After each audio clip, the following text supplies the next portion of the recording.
गणेश पर्व यह मुंबई का एक बहुत महत्वपूर्ण पर्व है, महाराष्ट्र का बहुत महत्वपूर्ण पर्व है और देश का भी महत्वपूर्ण पर्व है।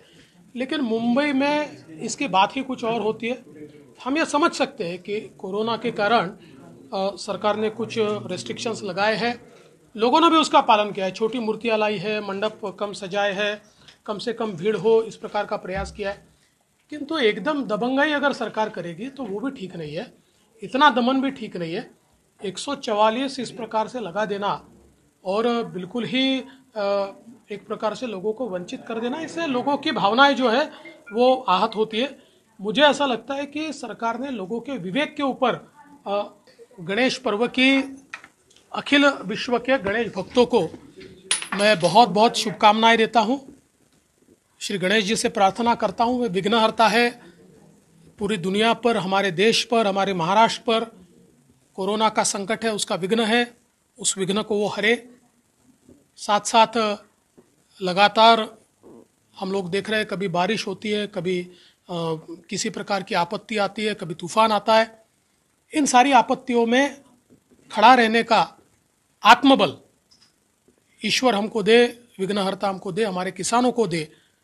और चूंकि वे बुद्धि की भी देवता है तो ये भी उनसे प्रार्थना है कि हम सभी को सुबुद्धि दे, हमारे हाथों से अच्छे कार्य हो।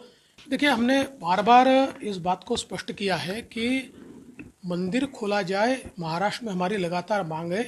केवल इसलिए नहीं है कि हमको जाकर ईश्वर का दर्शन करना है, हम तो हिंदू हैं, हमारे तो 33 करोड़ देव है, आप में भी हमारे भगवान है और यह दीवाल में भी हमारे भगवान है।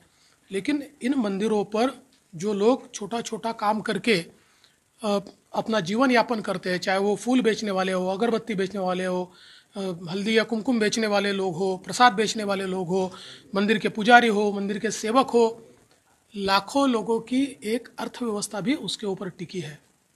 और जब हम महाराष्ट्र में दारू की दुकान, मदिरालय खोल सकते हैं तो मंदिर बंद रखने का तुक क्या है, मैं समझ नहीं पा रहा हूँ। तो मैं ईश्वर से प्रार्थना करता हूँ कि ईश्वर ये भी सुबुद्धि दे। मुझे ऐसा लगता है कि कांग्रेस का इससे यथार्थ वर्णन दूसरा कोई हो नहीं सकता।